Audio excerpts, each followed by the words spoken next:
ऐसे ज्ञानियों जो पंडित टोडरमल जी ने लिखा है उसे पढ़िए आप।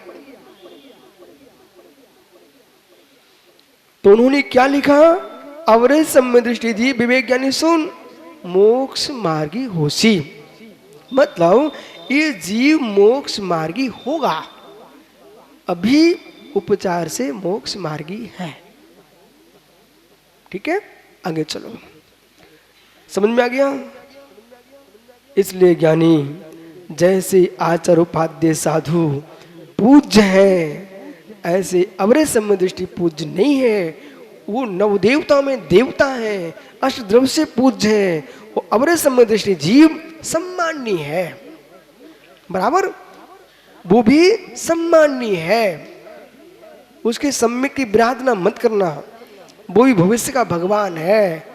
लेकिन वर्तमान में तो जो पर्याय जैसी होगी उसको वैसा स्वीकार करो, अन्यथा पर्याय के साथ विविचार हो जाएगा। अन्यथा पर्याय के साथ विविचार हो जाएगा।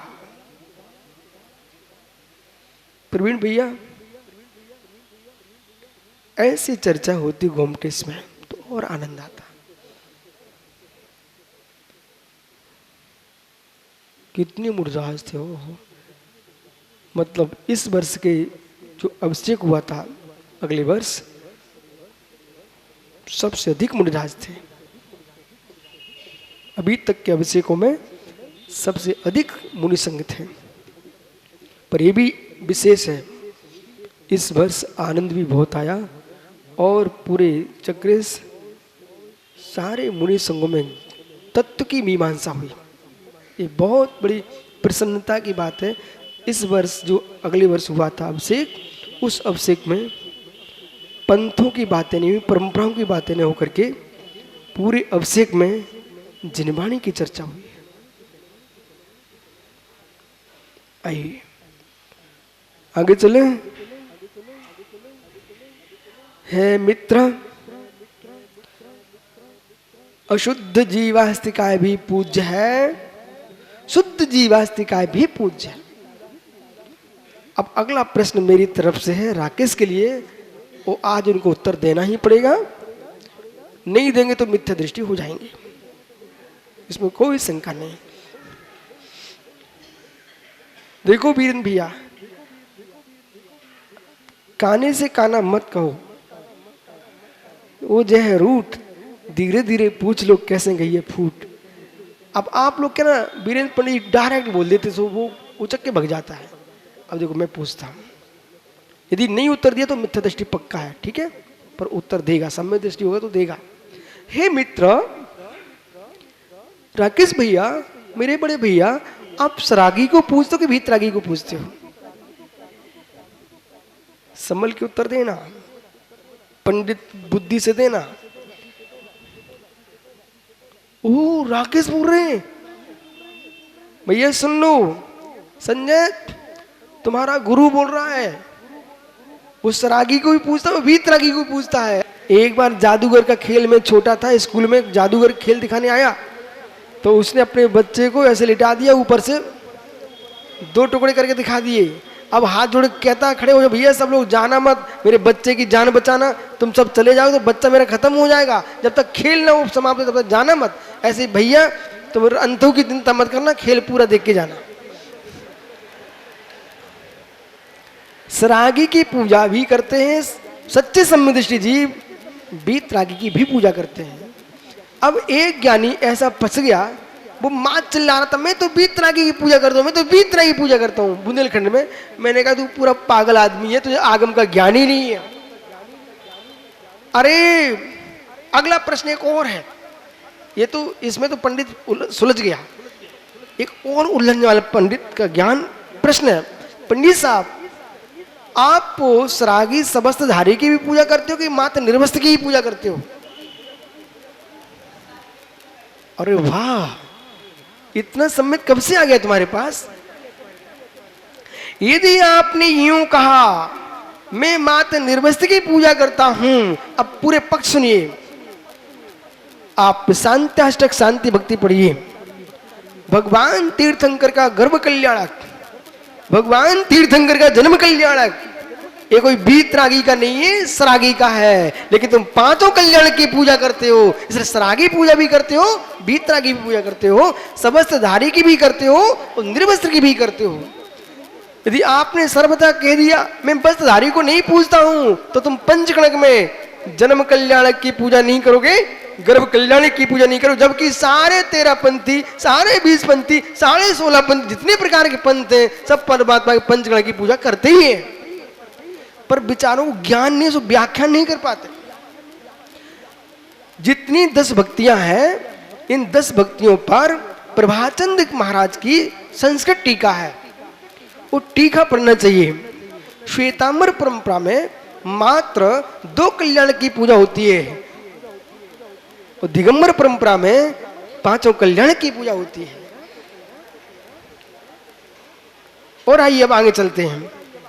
जब निर्वस्त्र सरागी कौन होता है, तो मित्र 6वें गुणस्थान में सराग संयम होता है, बीतराग संयम नहीं होता है। और 6वें गुणस्थानवर्ती भावलिंगी मुनिराज भी सरागी होते हैं संयम की अपेक्षा, इसलिए उनकी भी हम पूजा करते हैं। 7वें गुणस्थान से वीतराग संज्ञा प्रारंभ होती है, 7वें गुणस्थान से वीतराग संज्ञा प्रारंभ होती है चारत अपेक्षा, और वह वीतरागता छद्मस्त की दृष्टि से 12वें गुणस्थान तक होती है। वे सारे मुनिराज पूज्य हैं, और स्नातक मुनि जो होते हैं वे केवली भगवंत होते हैं, वे भी पूज्य हैं। इसलिए कभी मित्र भ्रम में मत पड़ जाना। हम उन सरागिता को नहीं मानते जो जिनागम के बाहर हैं, इतना ध्यान रखना। जो जिनागम में जिनकी व्याख्या नहीं है और जिनके अंदर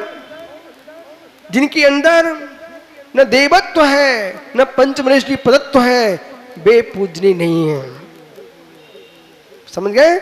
गुणहीनो ना बंदनीयो समणो वा साबियो वा। गुणहीन बंदनीय नहीं होता है, चाहे वो श्रमण हो चाहे वो श्रावक हो। लेकिन ये व्यवस्थित व्याख्या समझना, क्योंकि अशुद्ध नय की व्याख्या प्रारंभ हुई है आज। अशुद्ध नय में विराजे प्राणी भी पूज्यता को प्राप्त होते हैं, और शुद्ध नय में विराजे प्राणी भी पूज्यता को प्राप्त होते हैं। इनमें नए सापेक्षता लगाना पड़ेगी।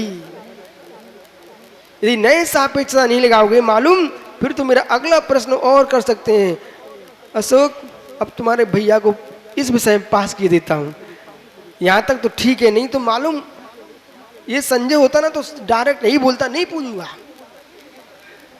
हे मित्र, इसलिए मैं भूमिका किसकी बता रहा हूं, ये अशुद्ध नहीं तो चल ही रहा है। पंचास्तिका ग्रंथ में ये सारे प्रश्नों का समाधान है, परंतु आगम के अभ्यास की आवश्यकता है। इसलिए कभी भी गिलानी मत करना किसी के प्रति, गिलानी मत करना कभी किसी प्रति।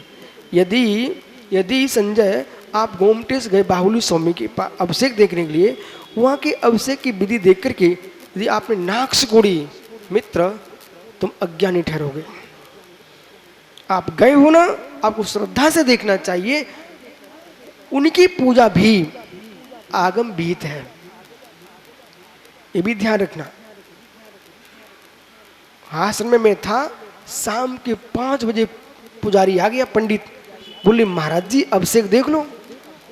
अब मैं उत्तर भारत का ठहर की अभी अभिषेक, वो कहता महाराज जी त्रिकाल पूजा त्रिकाल वंदना, भाव पूजा भाव वंदना। शाम के 5 बजे अभिषेक दिखाया। एक दिन में समय के बाद बैठा, बोले महाराज जी अभिषेक देख लो। ये दिन भर क्या है? बोले त्रिकाल पूजा त्रिकाल वंदना, मध्याह्न का अभिषेक है। सुबह दिखाया, शाम को दिखाया, मध्याह्न में दिखाया। मित्र वो पुजारी कोई गलत काम नहीं कर रहा था, 3 लोक के नाथ का अभिषेक कर रहा था। उसमें अपन को श्रद्धा से देखना चाहिए, और नहीं देख सकते हो तो उस पर अश्रद्धा नहीं करना चाहिए, बराबर। क्योंकि राकेश भी यदि विधान होता है तो दिन के 2 बजे भी अभिषेक करा जाता कि नहीं करा जाता है, शाम को ढारें पड़ती कि नहीं पड़ती हैं। तो ये मालूम है क्यों समझा रहा हूँ आपको, इसलिए समझा रहा हूँ कहीं दक्षिण भारत आप गए तो मन में क्लेश मत लाना है, समझ रहे कि नहीं? नहीं तो इतनी दूर तुम चल के गए वो मन में तुम्हारे क्लेश आ गया, शाम को अभिषेक चल रहा था 5 बजे, तो आपका मन कलुषित हो गया, बोले अभी अभिषेक हो रहा है। नहीं, विकल्प करने का मार्ग ही नहीं है, विकल्प करने का मार्ग ही नहीं है। पूजा पुजारी का भाव है, पूज्य तटस्थ है। पूजा पुजारी का भाव है और पूज्य तटस्थ है। बस तटस्थ को देखिए आप। अशुभ से बचना है, शुभ में लगना है, शुद्ध पर लक्ष्य रखना है। इसलिए ज्ञानी यदि भूतार्थ तत्व का निर्णय चाहते हो, विश्व में सुखमय जीवन जीना चाहते हो, कि पक्षों में मत उलझना, जाके जो है सो है। बराबर? कल फिर आओगे क्या? पद पूजना चाहिए। राकेश, इस भाई को ऐसे ही बोलना पड़ता मुझे, पद पूजना चाहिए आपको। पद ही पूजा जाता है, भगवान पद के बाहर हो ही नहीं सकते। यदि पद नहीं पूजा जाएगा तो द्रव दृष्टि तू भी भगवान आत्मा है, पर मैं तुझे नहीं पूज पाऊंगा।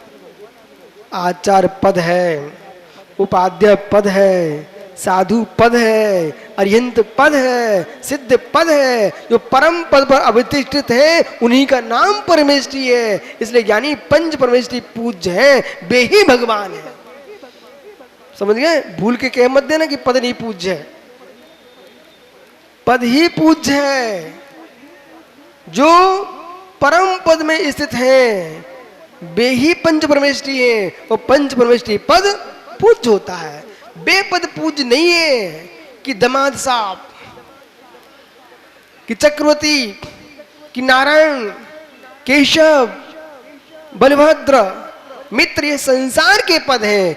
बेपद पूज्य नहीं है। जो परमार्थ के पद हैं वे पद पूज्य है। ठीक है, जाओ, शेष कल विचार करेंगे। अशुद्ध नए पर भी व्याख्या करना है और शुद्ध नए पर भी व्याख्या करना है, और दोनों को समझ करके शांत तटस्थ हो जाना है। जो है सो है। आत्मा स्वभावम परिभाव भिन्नम, आत्मा स्वभावम परिभाव, आत्मा का स्वभाव प्रभाव से अत्यंत भिन्न। महावीर स्वामी की भगवान सर्वज्ञ देव ने द्विवेदेष्टा में सूत्रपात किया। जगत में नाना जीव हैं, नाना कर्म हैं, उन सभी के क्षोभम भिन्न भिन्न हैं। इसलिए सुसमय परिसमय में विसंवाद करने की आवश्यकता नहीं है। जगत में नाना जीव हैं, उनके नाना कर्म हैं, सभी की योग्यताएं स्वतंत्र स्वतंत्र हैं। हर व्यक्ति अपनी बुद्धि से विचार करता है। इसलिए समत्व की रक्षा चाहते हो, अपने शील संयम को सुरक्षित रखना चाहते हो, तो मित्र जगत से विसंवाद करने का परित्याग करो। एक सूत्र गहीनतम है, सबकी अपनी अपनी योग्यताएं हैं। ये सूत्र बहुत गहरा है। सबकी अपनी अपनी योग्यताएं हैं। उपदेश सदृश हो सकता है। उपदेश का उपयोग श्रोता अपनी योग्यता पर करता है। बीज एक सा हो सकता है, पर भूमि की उर्वरा शक्ति की योग्यता पर फसल का उगना होता है। भूमि एक सी हो सकती है, पर बीज की योग्यता पर अंकुर फूटता है। ऐसे ज्ञानियों पिता माता सबके एक हो सकते हैं, पर जन्म लेने वाले जीव के स्वयं की योग्यता पर उसका भविष्य टिका होता है। एक पिता ने, एक माँ ने 4 संतान को जन्म दिया है, पर चारों की भिन्न भिन्न प्रवृत्तियां हैं। आंखों से देखने वाला विजय चौधरी यूं सोचता है, इनका एक लड़का कैसा है, एक लड़का कैसा है पर सत्य है, माता पिता क्या कर सकते हैं। जो पूर्व में जैसा कर्म बंद करके आया था और जैसी योग्यताएं लेके जीव आया है, वित्त तदनुकूल उसका जीवन चलेगा। सामने देखने वाला पुरुष मात्र वर्तमान को देखता है। सामने देखने वाला पुरुष मात्र वर्तमान को देखता है, परंतु ज्ञानी पुरुष त्रिकाल को देखता है।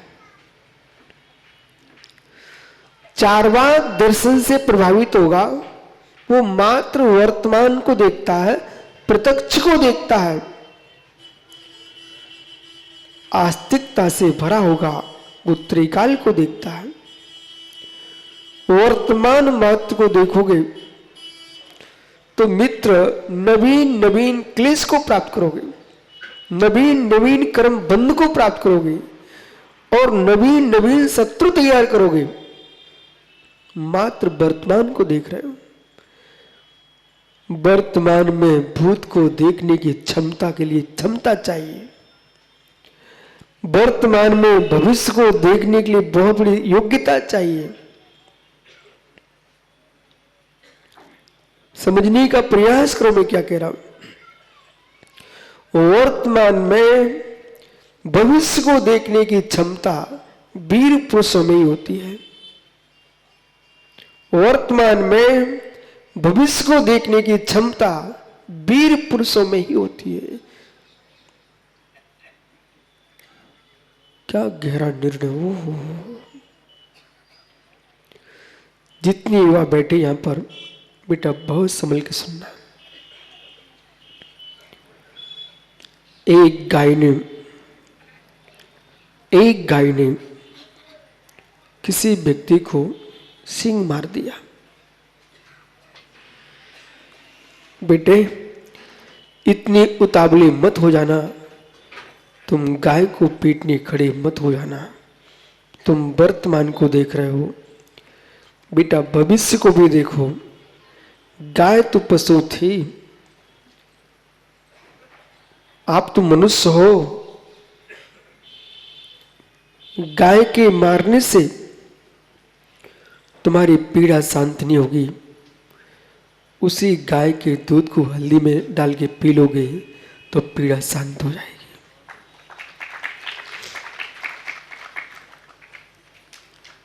ऐसे भी पागल लोग मिलेंगे भदौरिया जी, जिसको ठोकर मारी है उसे नहीं उठाएंगे, गाय को पीटने के लिए खोज रहे हैं।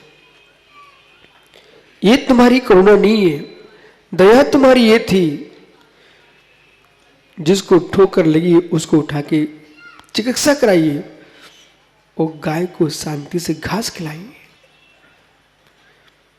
भूखी गाय गुस्सा में थी,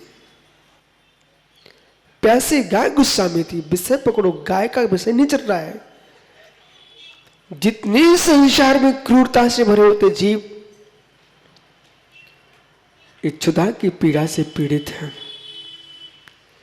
किसी को पेट की क्षुधा है, किसी को पेटी की क्षुधा है, किसी को पेट की क्षुधा है, किसी को पेटी की क्षुधा है, तो किसी को ख्याति की क्षुधा है। पेट की क्षुधा में एक बार भूखे रह जाए, पेटी की क्षुधा को भी पेटी की पेटी दूसरे को दे दे, पर ख्याति की क्षुधा मिटाना बहुत कठिन है।